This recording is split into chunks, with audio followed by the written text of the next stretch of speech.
Say hello to Apple's most baffling computer, the 13-inch MacBook Pro with an M2 chip. Now, this computer really confused me back in 2020 when it was outshined by the M1 MacBook Air, which was just as fast in most cases and didn't even need a fan. But now that there's a new MacBook Air with a whole new design and a bigger screen, and it just looks so much more modern, this MacBook Pro seems like a relic from another era.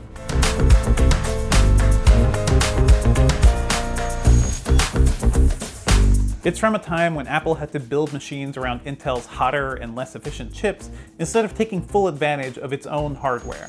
To be fair, the 13-inch MacBook Pro is still a nice computer, and the M2 chip gives it a decent performance boost. But it's also something I can't easily recommend, not when the new MacBook Air just offers so much more, including a nice new design, and the 14-inch MacBook Pro also exists, has a ton more power, a far better ProMotion screen, and actually has the ports you'd need to get some work done.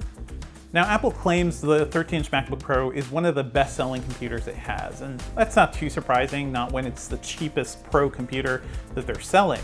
But you know what, it's 2022, and this specific design has been around for several years. So no, I don't think popularity is an excuse for a lazy design here.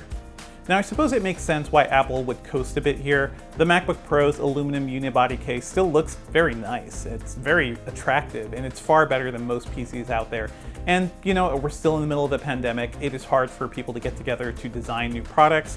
There are still a lot of supply chain constraints, especially around the chip crunch. So putting more of a focus on the new MacBook Air and the 14-inch MacBook Pro and 16-inch MacBook Pro kind of makes more sense for Apple to make some bigger leaps there. I think it's just a shame that those priorities meant that the 13-inch MacBook Pro is stuck in the past with, you know, a 13-inch display that has far thicker bezels than any of their other laptops and only 2 ports. It's so sad. And no, the touch bar doesn't help the situation either. Did I mention the touch bar? This thing still has one. Just when we thought we were rid of Apple's second screen misfire, it's back to torture us again with moving shortcuts and disappearing function keys. Honestly, it's kind of maddening. It's almost as if Apple had some touch bar components left around and it just kind of had to unload them on us, and we're paying the price for that. Even if you like the touch bar, my big issue is that developers just really aren't taking advantage of it anymore. So in several years, this will just be a weird appendage on a MacBook Pro, sort of like the last proto-human with a tail. Now that I've gotten my frustrations out, we can talk about what's good here, and that's Apple's new M2 chip. It offers 8 CPU cores and up to 10 GPU cores, which Apple claims will deliver 18% faster multi-threaded performance and up to 35% faster graphics speeds. The real upgrade for pros, though, is that it now supports up to 24 gigabytes of RAM instead of being limited to 16 gigabytes, and it also has double the memory bandwidth. Together with support for ProRes encoding and decoding, the M2 chip makes this MacBook Pro a far better option for somebody who doesn't want to leap to the 14-inch MacBook Pro, which is much more expensive, but still wants to get some decent video editing work done. Our review unit, which featured the M2 chip with 10 GPU cores, 16 gigabytes of RAM, and a terabyte of storage, was noticeably faster in just about every benchmark, and that's pretty much what we expected. It scored almost 9,000 points in Geekbench 5's multi-core test, whereas the M1 MacBook Pro was closer to 7,000 points. The M2 chip also blew away the M1 in Geekbench's compute benchmark, as well as Cinebench R23, where it scored 1,300 points higher than the M1 machine. I don't think the performance bump is enough to dump your M1 MacBook Pro if you ended up getting one, but it's nice to see Apple making some progress with the M2 chip. Now here's the thing, we haven't yet benchmarked the new MacBook Air, which has an M2 chip as well, but based on my experience with the last 2 machines, I think it's gonna, be pretty much the same as what we're seeing here with the MacBook Pro.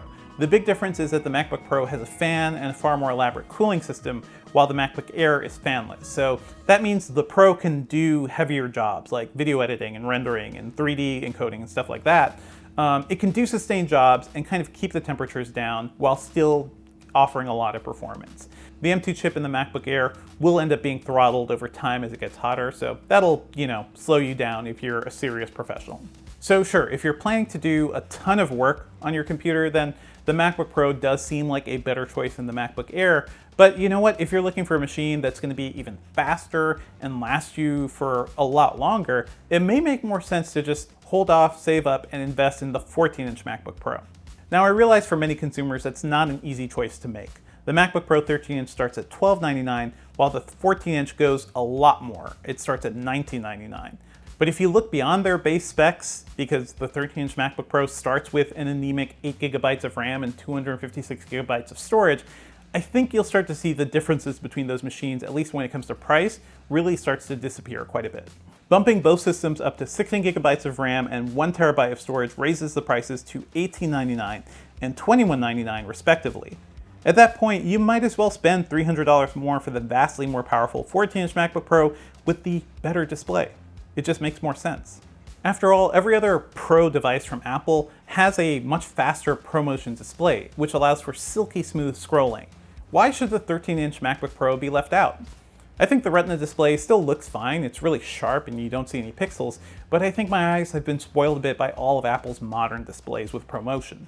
Not having a fast refresh rate screen also means this computer stands out in a bad way compared to a lot of the competition.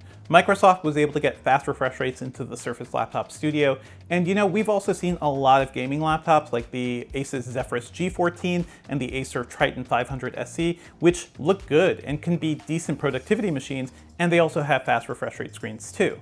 And another thing, all of those computers also have far more of the ports that professionals would actually need to use. I was already disappointed to see Apple reduce the 13-inch MacBook Pro's USB-C ports just to 2 back in 2020. Today, it seems completely criminal.